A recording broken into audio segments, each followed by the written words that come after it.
মাহু এনাউন, তার সাথে আছে একটা পাত্র, বাটি। ফিহে দামুন অতআমুন, তাতে আছে রুটি, তাতে আছে তরকারি, তাতে আছে খাদ্য, তাতে আছে তরকারি। এই যে খাদিজা আপনার কাছে আসছেন, মানে খাদিজার স্বামীর কাছে একটু খাদ্য এবং একটু তরকারি নিয়ে আসছে। সব সময় স্ত্রী স্বামীর বিষয়টি ভাববে, খাদ্য, পানি, কাপড় চোপড় সবকিছু পরিষ্কার রাখা। সব সময় স্ত্রী স্বামীকে সুন্দর করে গোছগাছ করে রাখার প্রাণপণে চেষ্টা করবে, তার নাম স্ত্রী। তাকে তার দিন ধর্ম নিয়ে ভাববে স্ত্রী, তার খাদ্য পানি নিয়ে ভাববে স্ত্রী, তাকে কি করে দিলে সে খুশি হবে এবং মনের দিক দিয়ে শান্তি তৃপ্তি পাবে, এই নিয়ে ভাববে সবসময় স্ত্রী। দেখো খাদিজা একটা বাটি হাতে করে আসছেন, যাতে আছে খাদ্য, যাতে আছে তরকারি। ফাইজাত ইলাইকা, শোনেন মুহাম্মদ সাল্লাল্লাহু আলাইহি ওয়াসাল্লাম, জিবরাইল বলছেন কথাগুলি। কে বলছেন? জিবরাইল। খাদিজা যখন আপনার কাছে চলে আসবে তখন এক নম্বর কথা, ফাকরা আলাইহা সালাম মিন রাব্বিহা মিন্নি, আপনি তাকে সালাম দেন এই বলে যে খাদিজা আল্লাহ তোমাকে সালাম দিয়েছে। তারপরে বলবেন খাদিজা জিবরাইল তোমাকে সালাম দিয়েছে। তারপরে বলবেন ও বাশশিরহা বিবাইতিন ফিল জান্নাহ, স্বর্ণ চাঁদি দিয়ে তৈরি জান্নাতে একটা উন্নত মানের ঘর তৈরি করা হয়েছে তার জন্য, এটা বলে দেন, যাতে কোনো হইচই নেই, যাতে কোনো কষ্ট কলেশ নেই, এগুলো বলে দেন। জিবরাইল কাকে বলছেন? মুহাম্মদ সাল্লাল্লাহু আলাইহি সাল্লামকে। এক, ওই যে খাদিজা আপনার কাছে আসছে। দুই, তার কাছে একটা বাটি আছে। তিন, বাটিতে আছে খাদ্য তরকারি। চার, ও যখন আসবে তখন তাকে বলবেন যে খাদিজা আল্লাহ তোমাকে সালাম দিয়েছে। তারপরে বলবেন খাদিজা জিবরাইল তোমাকে সালাম দিয়েছে। তারপরে বলবেন খাদিজা তোমার জন্য জান্নাতে একটা ঘর তৈরি করা হয়েছে স্বর্ণ চাঁদি হীরা মুক্তা মাণিক্য দিয়ে, যেখানে কোনো হইচই নেই, কষ্ট পেলেস নেই। আচ্ছা, বুখারী মুসলিম। এতদূর পর্যন্ত খাদিজার হলো। এবার আয়েশা চলেন। আয়েশা রাদিয়াল্লাহু তাআলা আনহা বলেন, আল্লাহর নবী বলছেন, আয়েশা হাজা জিবরাইল, এই যে জিবরাইল, জিবরাইল তোমাকে সালাম দিল। আয়েশা এখন বলছেন ওয়া আলাইহিস সালাম ওয়া রাহমাতুল্লাহ, জিবরাইল কো সালাম, তার উপরে আল্লাহর রহমত নাযিল হোক। হুয়া ইয়ারা ফালা নারা, মুহাম্মদ তো জিবরাইলকে দেখতে পান, আমরা তো দেখতে পাই না। মুহাম্মদ তো জিবরাইলকে বুঝতে পারেন, আমরা তো বুঝতে পারি না। এক বিছানে তিনজন, এক লেপের নিচে তিনজন, আয়েশা, আল্লাহর নবী, জিবরাইল। এক খাটের উপরে তিনজন, আয়েশা, জিবরাইল এক, জিবরাইল, মুহাম্মদ সাল্লাল্লাহু আলাইহি ওয়াসাল্লাম। এবার দেখি কিছু বুঝতে পারলেন কিনা। জিবরাইল সালাম দিল এই কথা আল্লাহর নবী বলছেন। কাকে বলছেন? আয়েশাকে। আল্লাহর নবী বলে দিচ্ছেন যে আয়েশা তোমাকে জিবরাইল সালাম দিল। আর আগের ব্যাপারে বলেন তো, জিবরাইল বলছেন আল্লাহর নবীকে। এক, কে সালাম দিল? আল্লাহ। দুই, জিবরাইল। তিন, জান্নাতে একটা ঘর। এবার দেখেন তো দামি কে? খাদিজা রাদিয়াল্লাহু আনহা। তাই মনে হচ্ছে দামি মহিলা, মহিলাদের সম্মান অনেক বেশি। তো জাবের রাদিয়াল্লাহু তাআলা আনহুকে আল্লাহ নবী বললেন, অবিবাহিতা মেয়ে কেন বিবাহ করলে না? তুমি তার সাথে খেলতো, তোমার সাথে খেলতো। জাবের রাদিয়াল্লাহু সুন্দর করে শুনে থাকার পরে জবাব দিয়েছেন, শোনেন, আমার আব্বা উহুদের যুদ্ধে মারা গেছেন 9টা মেয়ে রেখে, আমার 9 জন বোন আছে। আমার আব্বা এই ছেলে একদিকে একদিকে চেয়ে থাকো, কথার যেন 19-20 না হয়। আমার আব্বা মারা গেছেন 9 জন মেয়ে রেখে, আমার 9 জন বোন আছে।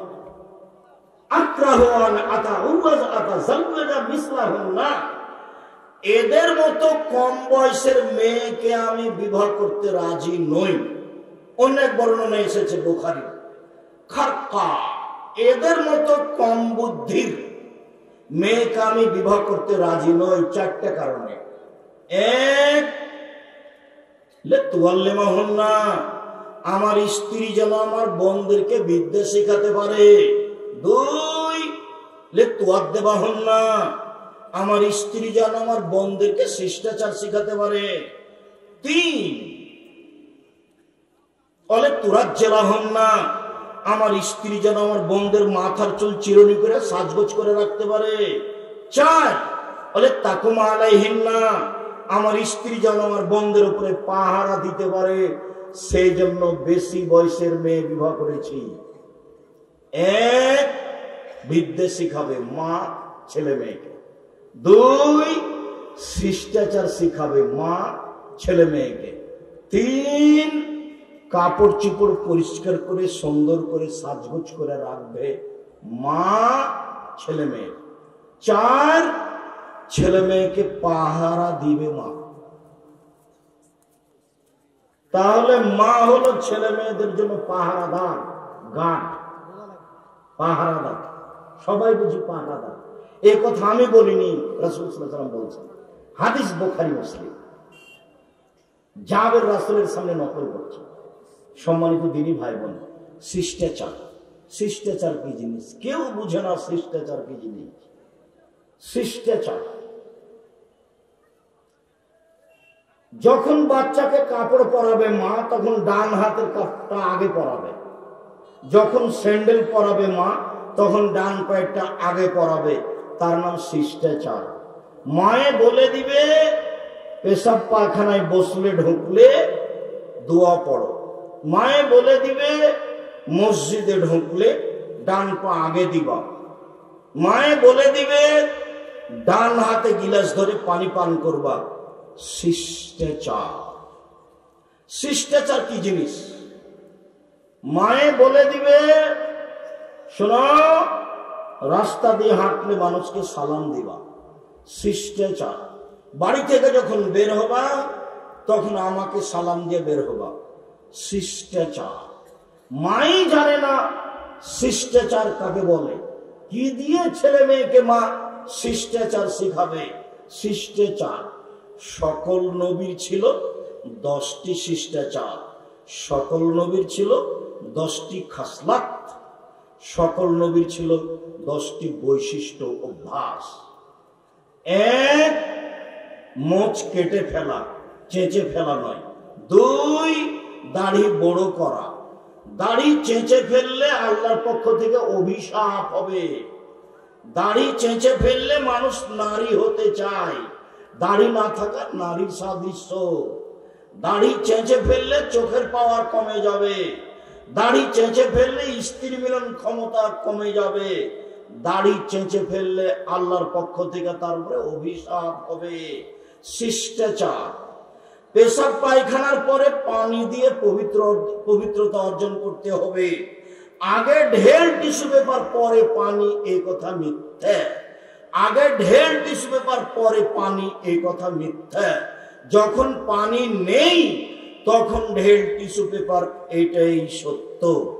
আবার পানি থাকা সত্ত্বেও ঢেল নিয়ে টিস্যু পেপার নিয়ে 40 কদম হাঁটা, পায়ের উপরে পা উঠানো, খক খক করে কাশা, এগুলো নোংরামি, এগুলো শরীয়ত নয়। পেশাব পায়খানার পরে পানি দিয়ে পবিত্রতা অর্জন করতে হবে, এটাই সব নবীর শিষ্টাচার। আগে ঢেল টিস্যু পেপার পরে পানি, এটা মিথ্যে। আর এইভাবে হাঁটা তো শরীয়ত মেনে নিতেই পারে না।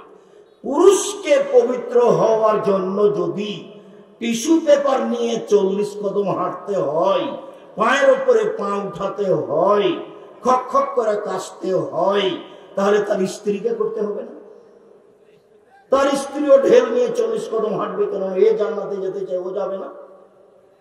ওই পায়ের উপরে পা উঠাবে, খক খক করে কাশবে। তখন কে বলছে তার এটা পুরুষকে কেমন কেমন লাগবে?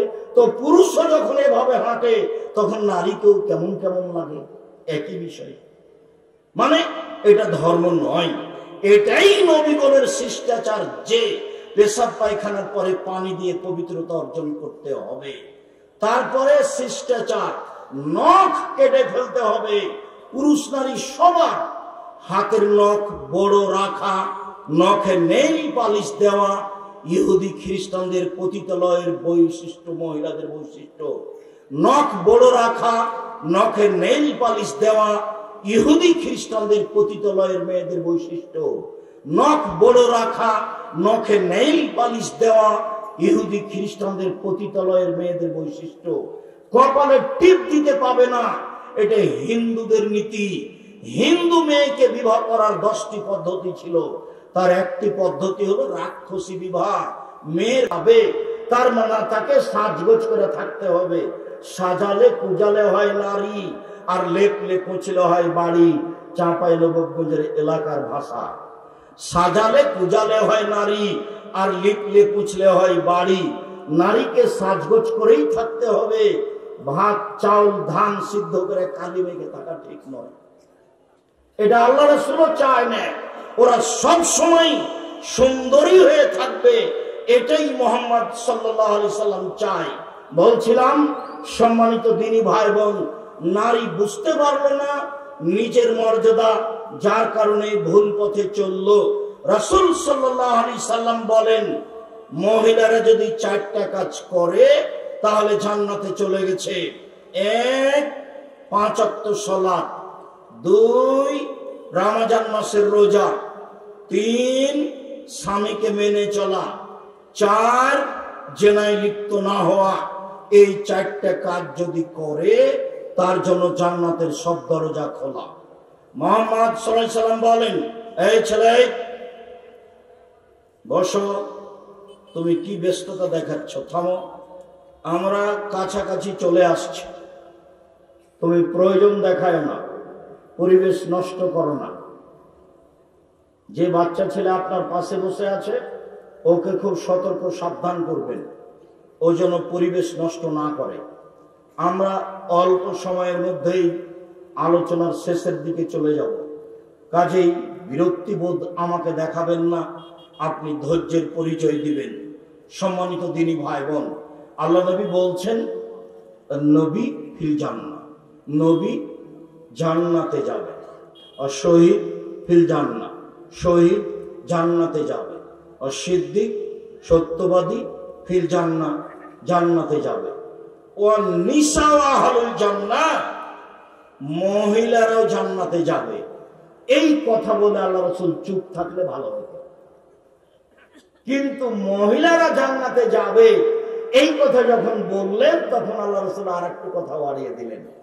ওই মহিলা যে বেশি বেশি সন্তান দিতে পারে, ওই মহিলা কোন সময় যদি স্বামী রাগ করে তাহলে স্বামীর হাত ধরে বলে, যতক্ষণ পর্যন্ত খুশি না হবেন ততক্ষণ পর্যন্ত আমি কোনো কিছু খাবো না। এই নারী হলো জান্নাতি নারী।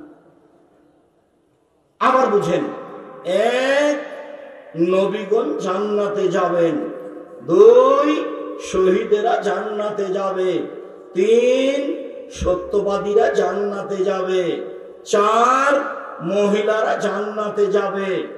আগের 3 ব্যক্তির ব্যাপারে কিছু বললেন না। চতুর্থ ব্যক্তি নারীর ব্যাপারে বললেন, ওই নারী যে নারী বেশি বেশি সন্তান দিতে পারে, ওই নারী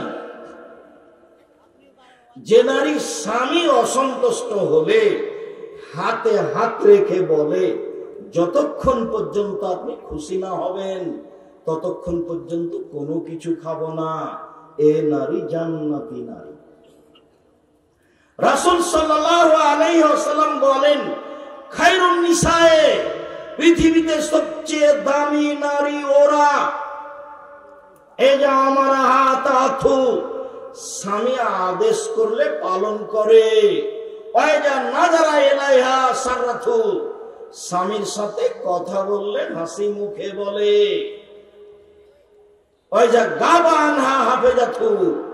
স্বামী বাড়িতে না থাকলে নিজেকে কন্ট্রোলে হেফাজতে রাখে, কারোর সাথে প্রেম প্রীতির গল্পে লিপ্ত হয় না। তিনটে গুণ আছে যে নারীর, সে হলো সবচেয়ে দামি নারী, ও জান্নাতে যাবে। এক, স্বামী আদেশ করলে পালন করে। দুই, স্বামীর সাথে কথা বললে হাসি মুখে বলে। তিন, স্বামী বাড়িতে না থাকলে নিজেকে কন্ট্রোলে রাখে। মনে থাকবে না? থাকবে তো? রাসূল সাল্লাল্লাহু আলাইহি সাল্লাম বলেন, আদ-দুনিয়া কুল্লুহা মাতা ওয়া খায়রু মাতা'id দুনিয়াল মারাতু সালিহা। সারা পৃথিবী সম্পদ, সবচেয়ে দামি সম্পদ হলো নারী। নারীদের মর্যাদা ইহুদি দেয়নি, খ্রিস্টান দেয়নি, হিন্দু দেয়নি, জাহেলিয়াতের যুগ দেয়নি। যার সামনে একটা বই দেখবেন, বইয়ের নাম কেন এই নির্যাতন কি তার প্রতিকার। বইয়ের নাম কি? কেন এই নির্যাতন কি তার প্রতিকার। আমরা নির্যাতিত কেন, পথ কোনটা হতে পারে যাতে করে মান ফিরিয়ে পাবো। আর একটা বই ছিল সম অধিকার নয় মর্যাদা চাই। সম অধিকারের দাম নাই, ওটা আমরা চাই না। আমাদের মান মর্যাদা ফিরিয়ে চাই, সেটা আমাদের প্রয়োজন। শুনুন, রাসূল সাল্লাল্লাহু আলাইহি সাল্লাম বলেন, আরবাউন লিসাদা, চারটে জিনিস আছে যার, সুখময় জীবন তার। চারটে জিনিস আছে যার, সুখময় জীবন তার। চারটে জিনিস নেই যার, দুঃখময় জীবন তার। এক, আল মারাতুস সালিহা, ভালো স্ত্রী যার, সুখময় জীবন তার। আমার মুখের ভাষা নয়, কার মুখের ভাষা? মুহাম্মদ সাল্লাল্লাহু আলাইহি সাল্লামের। ভালো প্রতিবেশী যার, সুখময় জীবন তার। প্রতিবেশীর ঠেলা তো বুঝতে পারেন না, যারা জানে তারা বুঝে। প্রতিবেশীর এক বাচ্চা ছেলে ভাত খাওয়ার পরে প্লেটের পানিটা এভাবে চালিয়ে দিয়েছে, তো প্রতিবেশীর বাড়ির দেওয়ালে গিয়ে লেগে গেছে। এই যে লেগে গেল, একবারে বস্তির মহিলা হয়ে ঝগড়া লেগে গেল, এমন কিছু বললো। বস্তির মহিলা মানে ঝগড়াতে সবচেয়ে যেটি বেশি খারাপ কথা বলতে পারবে, তখনও হলো জয়। যখন ঝগড়া থেমে যায় তখনও বলে, যাক মন ঠান্ডা করে বলেছি, যাক কলিজা ঠান্ডা করে বলেছি, বলেছি তো মনটা ঠান্ডা হয়েছে, বলেছি তো মনটা একবারে সহজ হয়ে গেছে, খুশি হয়েছি। তো অত কিছু বলেছে কেন? প্রতিবেশীর বাচ্চাটা প্লেটের পানি দেওয়ালে দিয়ে দিয়েছে, সেই জন্য তো ভিজে গেছিল। তো এতে কি হলো গালি দিয়ে? প্রতিবেশীর ছাগলের সিম গাছটা কেটে দিয়েছে, সেই জন্য এত গালি। তো গালি দিয়ে কি সিম গাছ ফিরিয়ে পাওয়া গেল? ভালো স্ত্রী যার, সুখময় জীবন তার। ভালো প্রতিবেশী যার, সুখময় জীবন তার। তিন, আল মারকাবুল হানি, ভালো বাহন যার, ভালো গরুর গাড়ি যার, সুখময় জীবন তার। ভালো সাইকেল যার, চেন পড়ে না, সুখময় জীবন তার। ভালো ঘুটঘুটি যার, চাকা নষ্ট হয় না, সুখময় জীবন তার। ভালো গাড়ি যার, যেখানে সেখানে চাকা নষ্ট হয় না, সুখময় জীবন তার। চার, আল বাইতুল ওয়াসি, প্রশস্ত ঘর, মেহমান 10-12 জন বসতে পারবে, খেতে দিতে পারবে, এরকম প্রশস্ত ঘর যার, সুখময় জীবন তার। চারটে জিনিস আছে যার, সুখময় জীবন তার। এক, ভালো স্ত্রী। দুই, ভালো প্রতিবেশী। তিন, ভালো গাড়ি। চার, প্রশস্ত ঘর। শুনুন, রাসূল সাল্লাল্লাহু আলাইহি সাল্লামের গোলাম সাওবান বলছেন যে লাউ আলিম তো আইয়ু শাইইন আফজাল মানাত্তাকে যাও, যদি আমরা জানতে পারতাম সবচেয়ে উত্তম সম্পদ কোনটি, যাতে যাকাত লাগে না, সঞ্চিত সম্পদ, তাহলে সঞ্চয় করতাম। যদি জানতাম সবচেয়ে উত্তম সম্পদ কোনটি, যাকাত লাগে না, তাহলে সঞ্চয় করতাম। তখন রাসূল সাল্লাল্লাহু আলাইহি ওয়াসাল্লাম বলছেন, পৃথিবীর মানুষ শুনে রেখো, আফজালহু, সবচেয়ে দামি সম্পদ এক লিসানুন দাকির, ওই জিহ্বা যে জিহ্বা বলতে পারে সুবহানাল্লাহ, আলহামদুলিল্লাহ, আল্লাহু আকবার, এই জিহ্বা হলো দামি সম্পদ। তিন, কালবুল শাকির, যে অন্তর অল্পতেই খুশি। আল্লাহ জিয়া দিয়েছে আলহামদুলিল্লাহ, যে চাকরি পেয়েছি আলহামদুলিল্লাহ, যে ব্যবসা করছি আলহামদুলিল্লাহ, অল্পতেই খুশি, যে তার অন্তর সবচেয়ে দামি। তিন, যাওজাতুন তুইনুহু আলা দীনিহি, যে স্ত্রী স্বামীকে দিনের উপরে সহযোগিতা করতে পারে। আজান হয়েছে, উঠো, আজান হয়েছে, উঠো। এই যে আমি পানি গরম করে নিয়ে এসেছি অজু করার জন্য, এ দেখেন মেসক আছে এখানে, ব্রাশ আছে এখানে, পেস্ট আছে এখানে, উঠেন, আজান হয়ে গেছে, উঠেন। দিনের উপরে সহযোগিতা করতে পারে। বড় একটা মাছ বিকাল 2টার সময়তে, কি ব্যাপার, তুমি তো খালি হাতে গেছিলা, টাকা নেওনি, এত বড় মাছ কিভাবে কিনে নিয়ে এলে স্কুল থেকে ফিরে আসার সময়তে? আরে বলিস না, চুপ থাক। তুমি বলো না কি ঘটনা? ও এক ছেলে ফর্ম ফিলাপের টাকা দিয়ে গেল 3000, তো ওখান থেকে 1000 রেখে 2000 নিয়ে চলে এসেছে, দিয়ে বাজারে উঠে সবচেয়ে বড় মাছ নিয়ে এসেছি। খেপে গেল। শোনো, দিনাজপুরের সাধারণ ঘরের মেয়ে লবণ ভাতে খুশি, পান্তা ভাতে খুশি, অবৈধ টাকা দিয়ে মাছ কিনে নিয়ে এসবে তো আমি রাজি নই। আমি মাছ মাটিতে পুঁতে দিলাম তোমার চোখের সামনে, জিন্দেগিতে যেন তুমি এই কাজ করতে না পারো। এ হলো স্বামীকে সহযোগিতা করা নারী। অবৈধ পয়সা তো তোমার, সকালে বের হয়েছে, আমি তোমার গায়ে জামা পরিয়ে দিয়েছি, আমি তোমার জুতা শরীরে ঠিক করে দিয়েছি, তোমার পকেটে মাত্র 200 টাকা ছিল, 1500 টাকার মাছ তুমি কিনো কি করে? এ দিয়ে আমাকে খুশি করতে চায় না, ভুল হিসাব। ব্যাংকে লোন নিয়ে বাড়ি করে আমাকে খুশি করতে চায় না, ভুল হিসাব। আমি গ্রামের মেয়ে, মোটা কাপড় দিলেও খুশি, চিকন কাপড় দিলেও খুশি, তুমি যাতে খুশি আমি তাতে খুশি। কোন সময় কোন মহিলা স্বামীর কাছে অভিমান করতে পারবে না। অভিমান, স্বামীর কাছে অভিমান কি? ঈদের দিনে একটা শাড়ি দিলা না, তার নাম অভিমান। 10 বছর থেকে সংসার করছি, একজোড়া ভালো স্যান্ডেল দিলা না, তার নাম অভিমান। যখন 2-1টা দেয়নি, তখন শয়তান স্ত্রীকে বলছে, তোর স্বামী তোকে কিছুই দেয়, তোর স্বামী তোকে কিছুই দেয়। কি দেয়? তোর কোনো কথা মানে একটা মানে। শয়তান খেপাতে খেপাতে এক পর্যায়ে বলছে, তোমার সংসারই করবো না, নেন এবার। তখন আমার মেধা দেবার খেপিয়ে তুলেছে শয়তান, ও তখন বলছে করবি না তো যা। এই একসাথে 100 তালা। যত ফটো আমার কাছে আসে 24 ঘন্টায়, তার 3 ভাগের 2 ভাগ আছে তালাক। আর বেশিরভাগ তালাক পরকীয়া তালাক, সেগুলো যাদের সঙ্গে বাহিরে আছে। বেশিরভাগ ভুলেও কোনোদিন স্ত্রীর নামে অ্যাকাউন্ট খুলবেন না। যখনই যে বক্তব্য দিয়েছে লন্ডনে, ওমানে, দুবাইয়ে, সৌদি আরবে, কুয়েতে, সেখানে আমি বলেছি সাবধান, বইয়ের নামে অ্যাকাউন্ট খুলিও না। বোকা ছেলে টাকাটি নিয়ে পালিয়ে যাবে যার সাথে সম্পর্ক আছে তার সাথে। বাপের নামে অ্যাকাউন্ট খুলছো না, বাপের সাথে শত্রুতা আছে, সেই জন্য বাপ তোমার জন্যই কাঁদবে সেই দিন যেদিন কেউ তোমার সাথে থাকবে না। মাই তোমার জন্য কাঁদবে যেদিন তোমার সাথে কেউ থাকবে না। ভুল করিও না। আমার নিজের মা, আমার মা বলতেন, বেটা স্ত্রী হলো, নারী হলো 3 জানের বড়ি, নারী হলো 3 জানের বড়ি। 3টে জিনিসকে কখনো ছোট মনে করতে হয় না বেটা। 1, স্ত্রীকে বিপদে ফেলতে পারে। 2, পানিকে, পানি গভীর হতে পারে। 3, জঙ্গলকে, জঙ্গলে সাপ ব্যান বাঘ ভালুক থাকতে পারে। কাজে এটা ছোট কখনো মনে করা হবে না।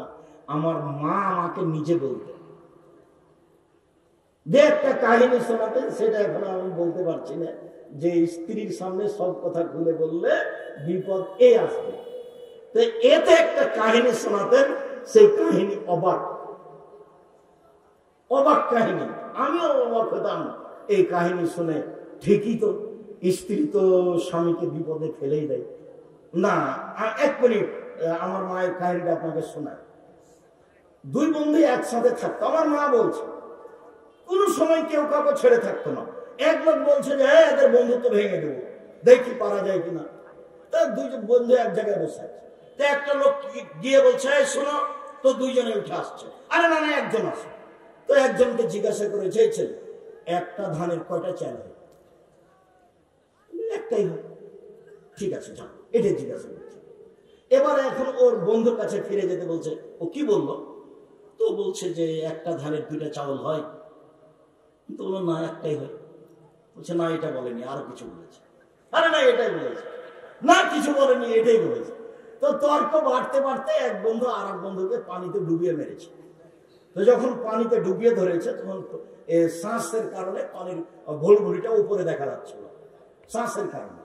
এইটাও দেখেছে।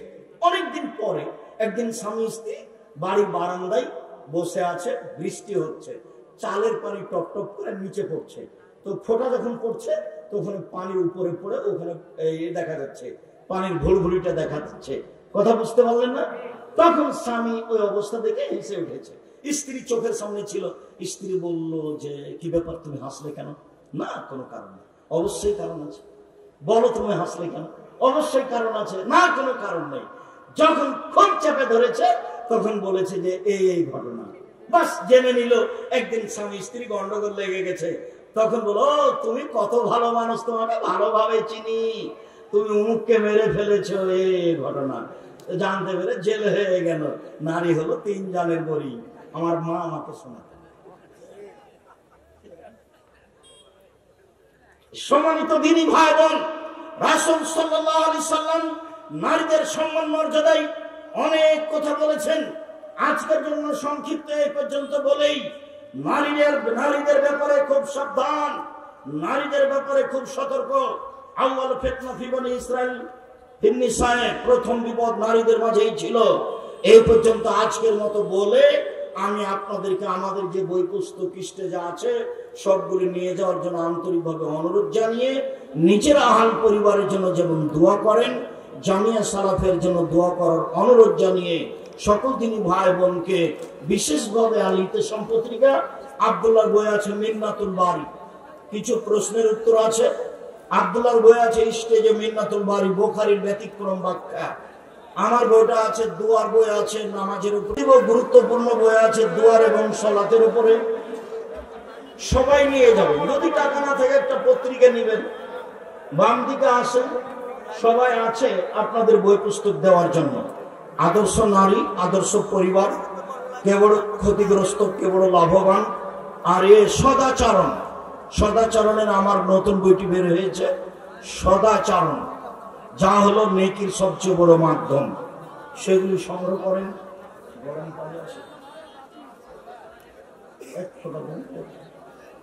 কয়েকটা জিজ্ঞাসা দিনী ভাই বোন সবাই খেয়াল করবেন। স্থানে থাকেন আর আমার হাতের বাম দিক থেকে বইগুলো নিয়ে যান। জামিয়া সালাফিকে আপনাকে মূল্যায়ন করতে হবে। লক্ষ লক্ষ টাকা খরচ করে আল ইতিসাম পত্রিকা আপনি বের করেন। আমি তো আর নিজের টাকা দিয়ে পত্রিকা বের করতে পারি না, আমি তো এটা করতেও পারবো না। 32 লাখ টাকা মাসে বেতন দেবে, আমি কি টাক্সার আছে টাকা বানাই? আপনার টাকাই বেতন দিন। আমাদের দিনাজপুর থেকে দেয়, বাংলাদেশ থেকে কেউ দেয়, বিদেশে যারা দিন মজুর হিসাবে কাজ করে তারা দেয়, আপনি দেন। আপনার টাকা দিয়ে আল ইতিসাম পত্রিকা ছাপানো আছে, ওটা জামিয়া সালাফের মুখপাত্র পত্রিকা, কেউ খালি যাবেন না। 30 টাকা বেশি কিছু নয়। আর আমি প্রশ্নের উত্তর দিই।